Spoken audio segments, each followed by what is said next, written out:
আসসালামু আলাইকুম। আলহামদুলিল্লাহ। আজকে কিছু কোয়েল পাখির বাচ্চা ইনকিউবেটর থেকে কিন্তু ফুইটা বের হইতেছে। তো আমার কাছে সবচেয়ে বেশি যে জিনিসটা ভাল লাগে সেটা হচ্ছে ইনকিউবেটর থেকে যখন নতুন বাচ্চাগুলা জন্মগ্রহণ করে মানে ফুইটা বের হয়। তো সেই দৃশ্যটা আসলেই দেখার মতো একটা দৃশ্য। তো যাই হোক, এই দৃশ্যটাকে আরো বেশি বড় করার জন্য অবশ্যই এই বাচ্চাগুলোকে শেষ পর্যন্ত বাঁচায় রাখতে হয়। কিন্তু এখন বর্তমানে যে শীত পড়তেছে, এই বাচ্চাগুলো বাঁচানো কিন্তু খুব একটা টাফ ব্যাপার। কারণ জিরো বাচ্চা ঠিকঠাক মতো যদি যত্ন সহকারে এবং সঠিক পরিচর্যার মাধ্যমে আপনি যদি ব্রুডার না করতে পারেন, তাহলে কিন্তু একটা বাচ্চা আপনি বাঁচাইতে পারবেন না। দেখেন, একটা ব্যবসা শুরু করার আগে যদি মন ভাঙা যায়, তাহলে কিন্তু সেই ব্যবসাটা করে আপনি মজা পাইবেন। তো আপনারা যারা জিরো বাচ্চা নিতে চাইতেছেন, মানে আমাকে প্রচুর পরিমাণে এসএমএস করছেন, নক দিচ্ছেন, তো যারা জিরো বাচ্চা নিতে চাইতেছেন তারা কিভাবে ব্রুডার করবেন, এই শীতে বাচ্চাগুলোকে কিভাবে সুস্থ রাখবেন, সেটাই কিন্তু আজকের এই ভিডিওতে ছোট্ট করে আপনাদেরকে জানাবো। জিরো বাচ্চা ব্রুডার করার সময় অবশ্যই নিচে পেপার জাতীয় অথবা সালার বস্তা, আপনারা গ্রাম অঞ্চলে কি নামে ডাকেন আমরা জানি না, কিন্তু আমাদের এখানে বস্তাকে সেই সালার বস্তা বলা হয়। তো এই সালার বস্তা কিন্তু পাখির নিচে দিয়ে রাখতে হবে, কারণ এরা যখন টয়লেট করবে তখন কিন্তু ওই সালার বস্তা যখন ভিজা যাবে, সেই ভিজা ভাবটা কিন্তু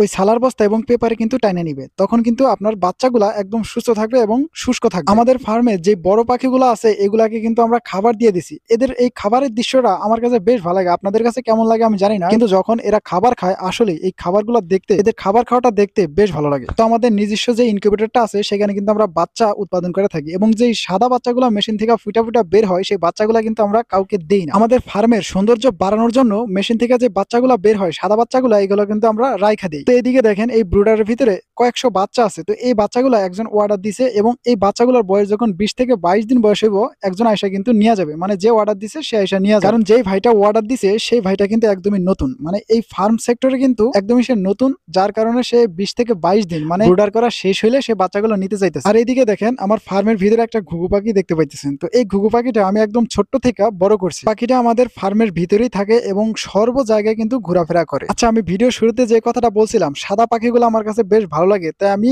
কাউকে দেই না। মানে যখন বাচ্চাগুলো অর্ডার হয়, সাদা বাচ্চাগুলো আমি রাইখা দিই। তো এর ভিতরে দেখেন, এই পাখিটা একদম বন্ধু সুলভ। এই পাখিটা আমি যেমনই করি তেমনই থাকে, মানে এই পাখিটা আমার সাথে একদম বন্ধুত্ব সুলভ আচরণ করে। আসলে মন মানসিকতা ঠিক থাকলে আপনি পাখির সাথেও কিন্তু বন্ধুত্ব করতে পারবেন। আচ্ছা, এখানে যে ডিমগুলা দেখতে পারতেছেন, এগুলা কিন্তু বীজ ডিম। মানে আমাদের যে নিজস্ব ইনকিউবেটর আছে, সেই ইনকিউবেটরের মাধ্যমে এই ডিমগুলা ফুটায় থাকে। এবং ডিমের খাসির ভিতরে যে ডিমগুলা দেখতে পাইতেছেন, এগুলা কিন্তু বাজারে সেল করা। আপনারা যে ডিমগুলা অর্ডার দেন, সেগুলা কিন্তু আপনাদের জন্যই রাখা হয়েছে। এই ডিমগুলো প্রতিদিন খাবার পানি দেওয়ার পরে আমরা ডিমগুলা কালেকশন করি, তবে আজকে আর কালেকশন করি নাই, শুধুমাত্র আপনাদের দেখানোর জন্য। আর এইদিকে দেখেন, দুইটা বাজিগর পাখি আছে। তো আমি কিছুদিন আগে এই বাজিগর পাখি নিয়ে একটা ভিডিও বানাইছিলাম। তো ওইখানে আমি আপনাদেরকে জানাইছিলাম যে এই বাজিগর পাখি আমাদের এই ভাড়ের ভিতরে 4টা মতো ডিম পারছে। তো 4টা ডিমই কিন্তু নষ্ট হয়ে যায়। 2টা ডিমের ভিতরে বাচ্চা হয়েছে এবং এই বাচ্চাগুলো মারা যায়, এবং 2টা ডিম নষ্ট হয়ে যায়। আমি জানি না এই বাজিগরের পাখির ডিমগুলা কেন নষ্ট হয়ে গেছে।